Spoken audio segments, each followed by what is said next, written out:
Hi everyone, I'm Daddy, and today we're gonna talk about 2025 and how it has been. Spoiler, it's been wild, and I almost died a couple of times. I made some hot raspberry tea for myself to drink while I'm talking in this video. And well, I have a lot of topics to talk to, not gonna lie. I'm an old-fashioned person, so I wrote them all here. I'll try to cover them all if I don't forget most of the things that I actually wanted to talk about, but I will just do the timestamps on the places where you can actually switch what's the most interesting for you to hear and to listen. I don't even know how to start. But for me, 2025 was like a year of a white rabbit. If you know this trend on TikTok that's going on out there. Um, Briefly speaking, it's been wild. Really, this year was the most eye-opening thing that ever happened to me. I I've never been so devastated in my whole life. And maybe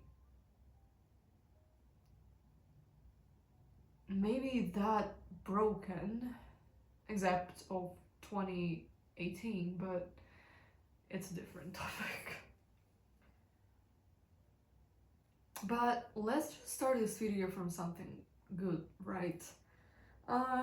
Well, I've managed to publish 3 books this year, which is a good thing. But I'm just thankful that I had time to write them. Like most parts of this book it was just written before my health decline and my life went to a hellhole.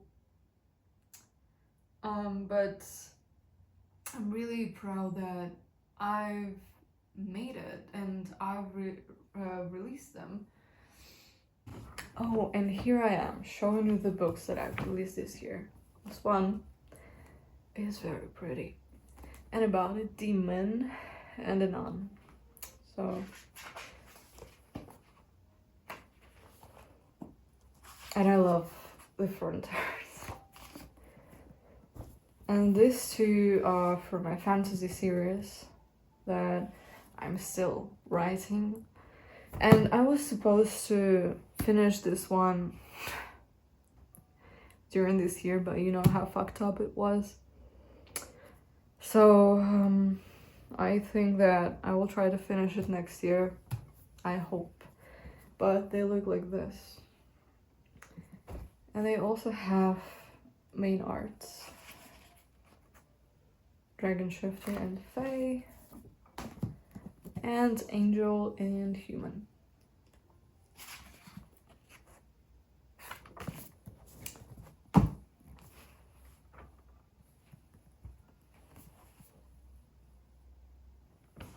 I've released them in this year and that's been a challenge, definitely a challenge. And even though I had some goals to myself, like sell over 100 copies this year, spoiler, I did not manage to do that. I've sold, I think, around 60 copies or so. I mean, it's close to the goal, but the goal hasn't been reached. And I always have the same goal, like it's been 3 years since I've been writing and publishing my own books, and for 3 years I had this wish for over and over again, like sell 100 copies, and I'm getting there. Like, I mean, it's 60 copies in 3 years, not in 1 year. So I'm getting there slowly. Maybe next year I'll be able to reach finally 100 copy being sold, but we will see in the next year if we are alive. I just want to remind you that this video and the comment section under this video is a safe space. So you can vent, you can ask for support from strangers, and I just really hope that there will be people who can actually provide support and just send supportive vibes, or just be there for you, or just listen, because sometimes it's important for those who's alone during this holiday season, and yeah, for people who have been struggling the whole year and they had nobody to talk to, or they've lost their friends all the way. And hey, that's me. I lost maybe 99.9% of all my social circle, and I'm gonna talk about this a bit later, but this is just a reminder that this video and the comment section is a safe space for your thoughts.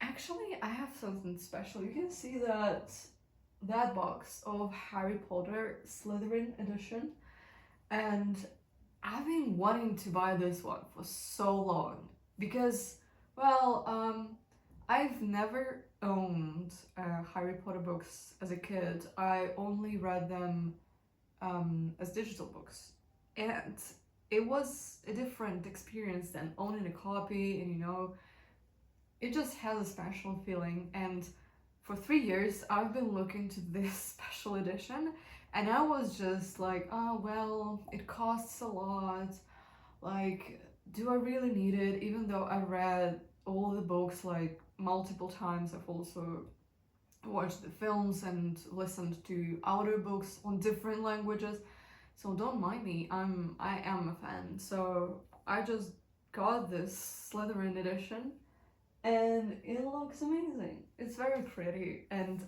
I cannot wait to reread this series before Christmas. It's 7 books, yes, I know, but I know that I'll be able to do that. At least something good in my life and in this year. And I bought this one because it was on a discount, like 50% off, and I was just like, hey, that's actually can be a great gift for myself for the Christmas. So yeah, I bought it. I just wanted to show you this box. It looks so pretty. I honestly thought that it's gonna have sprayed edges, but it doesn't. So it's just like a regular paper bag, but it's in Slytherin edition. I thought they would have sprayed edges. Now I feel a little bit sad, but it is what it is. And it's still pretty. I forgot to show you the back of it. Pride, ambition, and cunning. That's what Slytherins are. So let's talk about the most relevant thing in this year, health. It's been a hard one. And the things that I'm gonna say next might be triggering to some individuals, so if you are triggered by health topics, so you can just skip this part and go to the next one. But if you are here and you're still listening to me, that means that you've probably been suffering this year, so we might continue as it is. Health has been my main issue this year, and I've been struggling to survive, like, day by day, hour by hour, minutes by minute, and sometimes it was just, I need to survive this second, and it was the hardest year of my life with health issues. I've got diagnosed previously with cysts and in the ovaries. I had this problem, I don't know, maybe for a couple of years, but I wasn't really diagnosed with this when I was younger, like as a teen. But I have my suspicions that I also had cysts during that times, but I was just misdiagnosed with other things.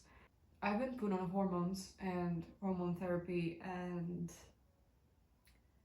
I've gained like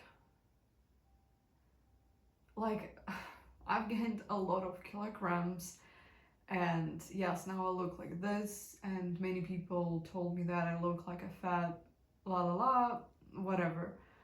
Um, and they just don't know even a slight thing that I've been through this year, and they can judge me all they want. They can call me a fat ass bitch, whatever, but I just know that my body was trying to survive. And I've changed a lot of doctors. I've been mistreated so badly, and I've been diagnosed with a lot of shitty things, and I've been trying to, get healthy, try to survive the day. And the only thing that I've got like a treatment from them is just like, oh yeah, take the painkillers and go to the gym. It's gonna help you. Um, Taking the painkillers while having cysts is diabolical. Because one gym told me that I had to take painkillers like every day, like for almost 2 months. Can you just imagine the fucking damage the painkillers can do to your body if you take the painkillers that long? Probably they didn't give a fuck about it, but I do care about myself, and I've been on painkillers for a couple of weeks when it was like really unbearable because I had a very big cyst, like around 8 centimeters, and it's been tough. And yesterday I was on MRT, and I got diagnosed with multiple cysts in both ovaries now, which sucks. But um, nobody has told me like the right diagnosis, and I'm just saying it myself, but I think it's a PCOS one because I've read about it a lot. I have all the symptoms, I have all the issues and the problems, and yeah, but the gynos, they cannot really diagnose it for years, and it sucks out there. Just sucks. And the only advice that I've been given is just like take painkillers, go to the gym, or have a baby. The third one is out of questions. I've almost died a couple of times because sometimes when you have a big cyst in your ovary, it can just like blow out, and you can actually die from this. And I've been struggling the whole day. I had a notepad where I've put emergency numbers, which I was supposed to call in case I felt worse, and I've been just like praying every day to feel better.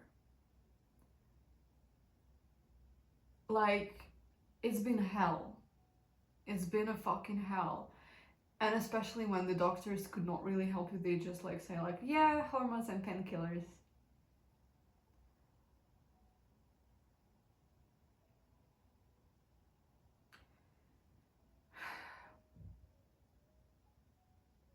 And the point is that when you are sick, you're still trying to maintain your work, your social life, and etc. etc. But most of the times I was just at home trying to breathe. Like, I've been working as well because well, who's gonna pay my bills otherwise? Um, but the main thing is that when some of my friends here asked me to go out, like go to like to a club or something, I had to decline because I felt like a shit, and I had to fix my regime and schedule and etc. And they just didn't get it. They went to parties and they had fun, la la la, and they were just like, oh, stop exaggerating, like it's not that bad. And I've been sick, like really sick and in pain for 8 months from this 12 months during this year. It's most of the year. And they still told me that it's not a big deal. You are exaggerating things. Go to the gym, have fun. Amazing advice. Like, definitely. And that's why I lost most of my friends this year because they couldn't understand me, and I think they just felt tired of me being exhausted all the time, and I wasn't reaching out to them because, well, I felt almost worse and worse, and they needed fun. They needed to have fun. They needed some positive people around them, and I was not a positive one this year. And I know that some of you might think like, yeah, then it's not a friendship, but I've seen so many times when the friendship just got broken because I've got sick and the people around me could not bear me like anymore. They were just like, oh, you're too negative, you're too tired, too exhausted, you're not smiling anymore, you're not a clown. And I've got tired of it. I've got tired of pretending. I've got tired of putting a smile on my face and saying like, yes, everything is fine when I was dying inside. I've got fucking tired of this, and I've got tired of this freaking attitude to me that I was just nothing, and it hurts. It hurts to realize that you are not at the same level of priority in their lives as you put these people in your list. The thing that I'm saying that, I mean, maybe I've always been this way, putting people on pedestals and trying to support them, taking care of them, but who's gonna take care of me when my world is crumbling? And it was only me. And that fucking sucks. But this realization just gives you some insights that you are the only one that can save yourself, and you are the only one who's gonna be there when you are in the household. It's scary at first, but you just get used to it. I mean, it's not like everybody's probably gonna be in the same situation that I am, but most of the times I felt like this, that nobody was there for me and nobody cared if I was dead or something, even though I have my family, like, but I'm not really talking to them anymore. It's a different topic, but still, probably the people who understand me will understand also this thing. As you can see, I'm a huge fan of books, and I've read over 100 books this year, and it's been amazing. I'm not gonna lie. I've been reading a lot to shift my focus to something else, to not think about anxiety and to not think about death all the time.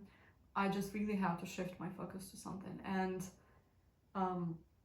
I've got onto NetGalley website. It's the website where you can get advanced reader copies, and I started with my favorite authors out there that are traditionally published. I've got a few arcs from them, like for example, I've got the 9th book from Katie Robert. I think, yeah, the stack of her books is right behind the traders. It's the 9th book of the series, and I've got an arc for it, and I was so excited to read it because I've been waiting for this one for years, and it's been amazing, like chef's kiss. And about advanced reader copies, as I call them, arcs, in short, I've read I think over 60 or 70 arcs this year. Most of my reading this year was about arcs, and it was about discovering a lot of indie authors that I actually liked and enjoyed, and I'm following some of them that got really into my heart with the books that I've read. So I've just discovered a lot of new people, and I've been trying to promote things on my book pages like TikTok and Instagram, and also Pinterest, and I've just realized a lot about mutual supports in this community, and that most of the time it just doesn't work like you want it to work. I mean, I am a very generous person when it comes to people that I really adore and support, but sometimes, like in the same community, if you do the same thing, for example, if you you are publishing a book, you are an author, you are publishing a book, and you are also supporting the authors that are also publishing their books, and you love their books and you want to help them spread the word, and you genuinely like him or her or them. And the point is that I've been spending so much time in other people's worlds that I forgot about my own books, and I just think that the books that I wrote also deserve some, I don't know, some fun videos, fun arts that I've been making for other books. I'm not saying that, like, yes, it's a must, but I've seen a lot of posts for other authors, and I hate to compare myself to others, but unfortunately that's what we do on social media. We still compare each other, or we compare ourselves to some different people, and I just felt that I was not supported the same way I was supporting others. And some might relate, some might not, because I've seen different interactions in bookstagram and booktok community. Like, I've seen indie authors that started like later than me and gathered like thousands of followers, thousands of supporters. They've sold thousands of their book copies.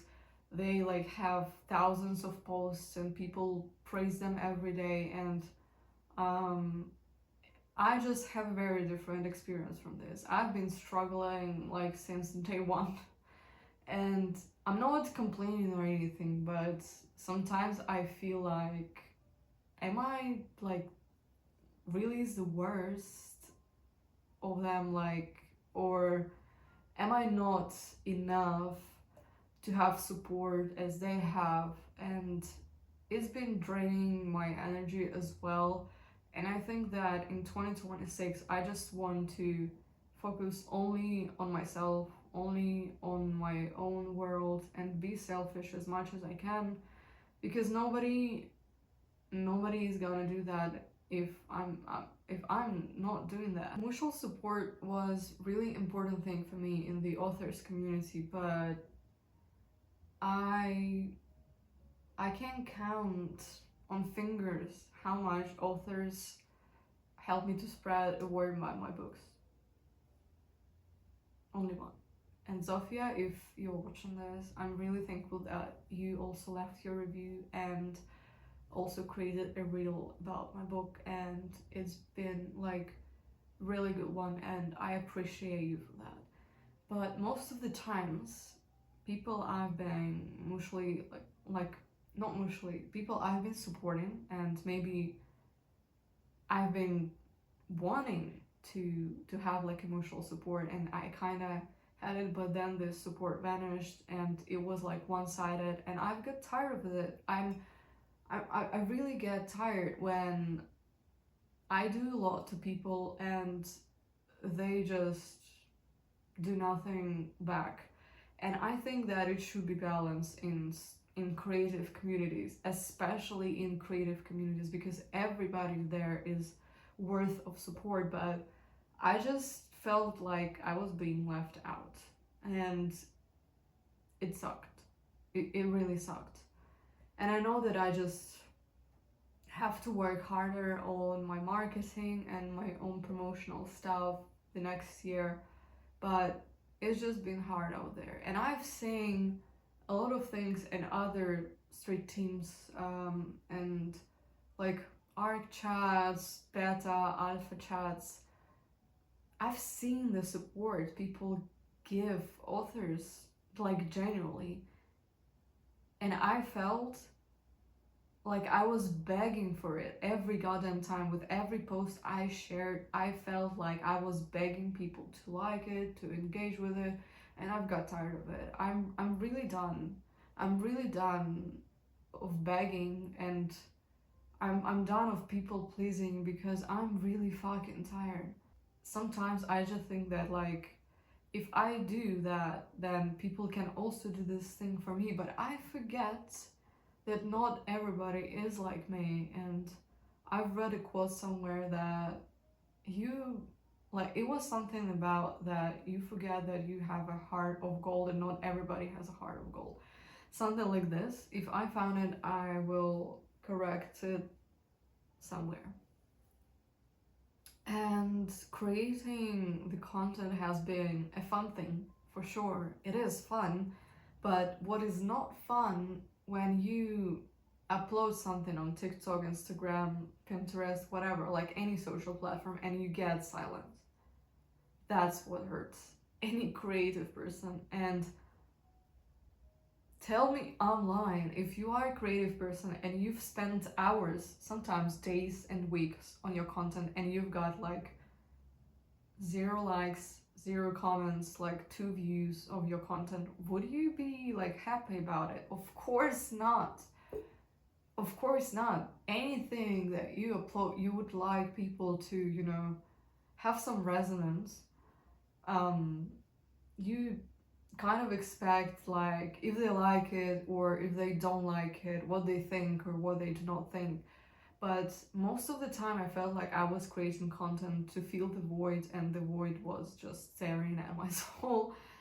And it's most of the time was just darkness and the void.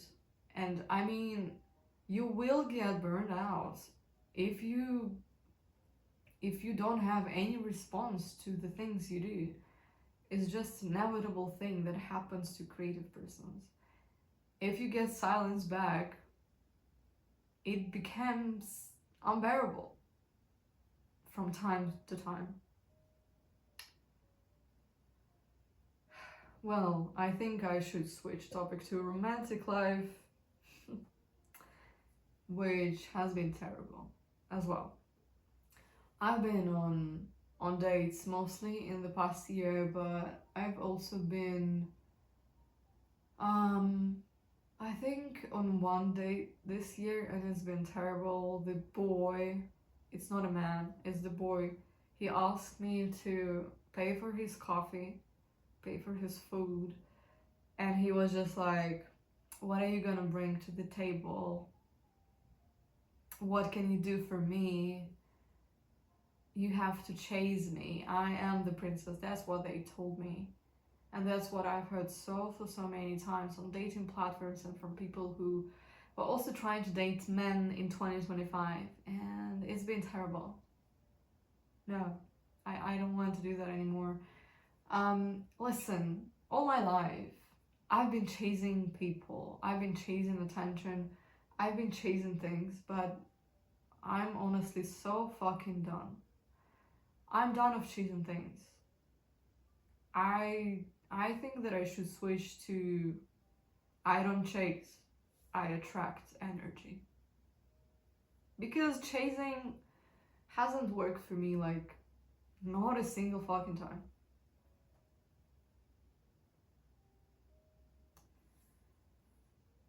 Well, that was a short one. But everything, like, pay for me from men. Pay for my coffee. What can you bring to the table? What can you offer me? And it all came from men. That what sums up 2025, and I don't even want to talk about it. It's just been terrible. I just don't believe that there are any good men left.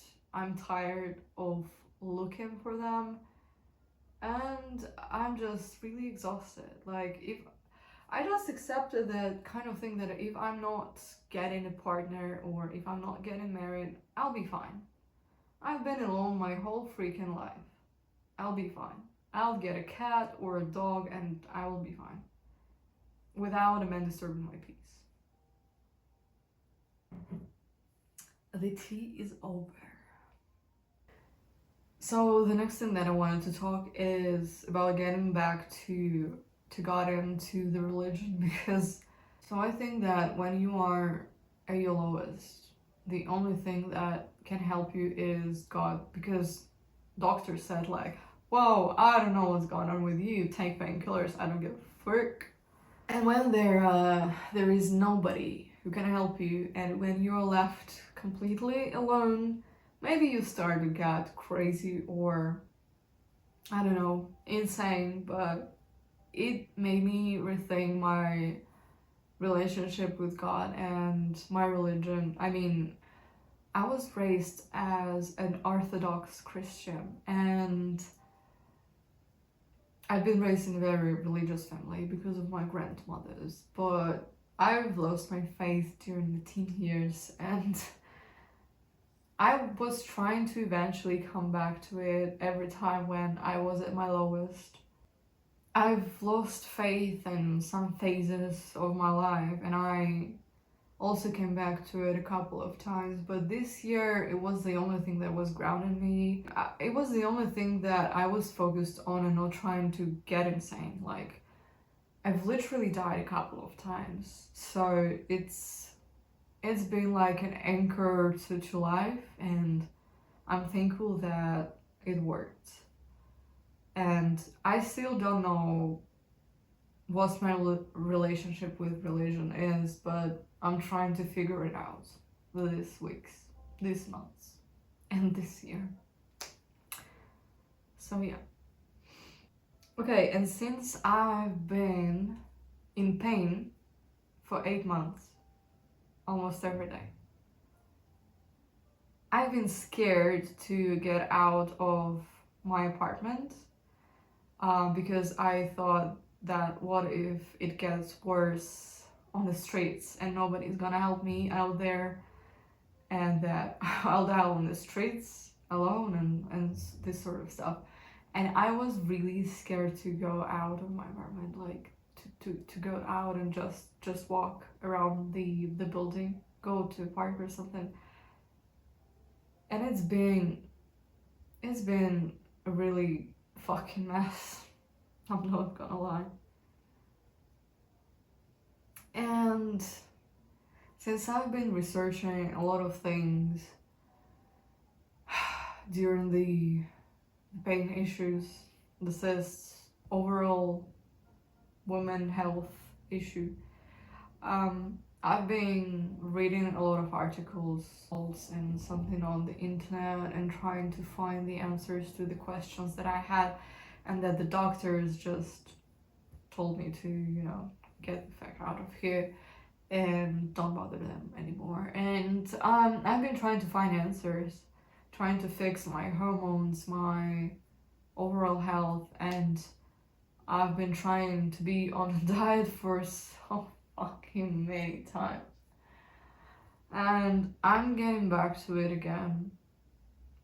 Well, since I've gained weight because of my hormones and hormonal therapy, I have to lose these kilograms now, and it's hard if you have a PCOS. It's hard to lose weight, but the doctors say to you, you have to lose weight, and they also prescribe you with hormones, which is also against losing weight for most women.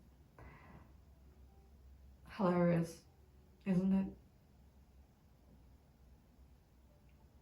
So I think that's all what I wanted to talk about today. And I just wanted to say that if you have been in the dark and the dark was staring back at you and you had no one to talk to and people were rejecting you or saying that you are complaining too much when you actually need like support and help from your close ones, you can leave a comment, you can vent here. I just wanted to say that if you're still here, then you still mean something to this world, that there is a purpose for you to still exist here, to continue breathing, to continue just living. And if people are telling you that you are like complaining too much, you're being negative, when you are begging them to listen, you're begging for help, you're not the problem. you're not. And it's not your fault that they react this way. You deserve the support and the help and all the love.